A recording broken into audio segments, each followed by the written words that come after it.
The bamboo answered first. In a hamlet west of Changsha, an old coffin-bearer lowered his lamp and told me there was a name no one gave the night wind. He spoke it only after the brazier dimmed. Jiangshi. His sleeves smelled of grave soil and cedar smoke. I walked the Hunan road in late autumn, when paddies turned dull silver under thin frost. The dikes held cold water. White egrets stood among the stubble. Every shrine on the slope carried fresh ash in its bowl, and dogs barked toward the foothills after moonrise. South toward Xiangxi, the road narrowed between bamboo and burial mounds. Mule bells carried far in the damp dark.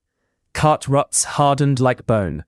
At inns, men shut the paper screens before the third watch and wedged peach branches above the lintel, while millet wine cooled untouched. In Hunan, they called it Jiangshi. The first character carried the hard stillness of a corpse. The second meant stiff. Some old men shortened it and spat afterward. In Jiangshi, I heard Yingxi, the hard-shadowed dead, and in Guangdong, one herbalist called it a walking coffin. A schoolman in Yuanling unrolled a copybook and showed me older words. He spoke of Zouxi, the moving corpse, and of Linghuan tales, where the dead rose under wrong influences of breath and moon.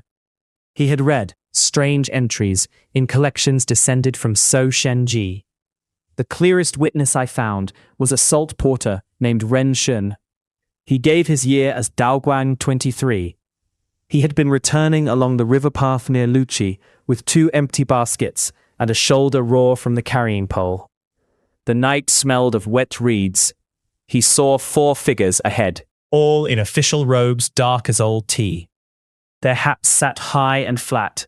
They did not walk. They rose together and dropped together, each landing with the dry slap of soles striking mud-packed earth. Between hops, no sleeve stirred. Ren Shun stepped off the path into millet stalks and crouched there until his calves shook. He said the cold entered through the knees first. A man in front carried a handbell wrapped in cloth, so it scarcely rang. The sound was small. Every figure followed it.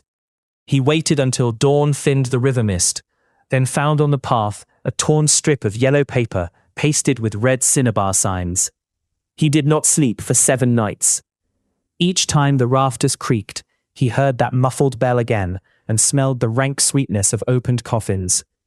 After that, I began to hear the same pattern from charcoal burners, inn widows, and men who moved the dead across long roads. The Jiangshi kept the body rigid. Arms were held forward, the joints would not bend. Its face looked swollen, skin stretched tight and pale green under moonlight. Those who had watched from cracks in shutters spoke first of breath. The air seemed wrong around it, as if a room had gone stale. Lamps guttered without wind. Chickens pressed silent into corners. Some swore frost formed on the threshold stones, though the night itself was mild. No one in those villages called a traveller by name after sunset near graves or ferry crossings. No one whistled. A whistle could draw wandering dead, they said, or answer the call of a corpse driver leading bodies home. Talismans were pasted above doors before the Hungry Ghost Month. The oldest women gave practical warnings. Keep sticky rice near the hearth. Set a mirror where moonlight touches it. Hang peachwood at the gate. If one entered the yard, scatter rice or beans. A stiff dead thing, several told me, must stop and count every grain. In Guangdong, I heard a harsher telling. The Jiangshi there travelled with longer nails and a mouth dark at the corners, as if fed on blood. Sailors near the Pearl River spoke of one washed ashore after flood season, still in court robes, hopping through sedge by moonlight. In Sichuan, the hill people spoke less of feeding and more of transport. Corpse drivers, they said, tied bodies upright with bamboo poles and moved them over mountain roads to home villages. Some insisted the hopping dead began in those journeys, where one body arrived less still than it had left. A Hubei temple keeper disagreed with both. He told me some Jiangshi never left the family hall at all. They rose when burial was delayed or grief held too tightly. His account lacked the bell and the road.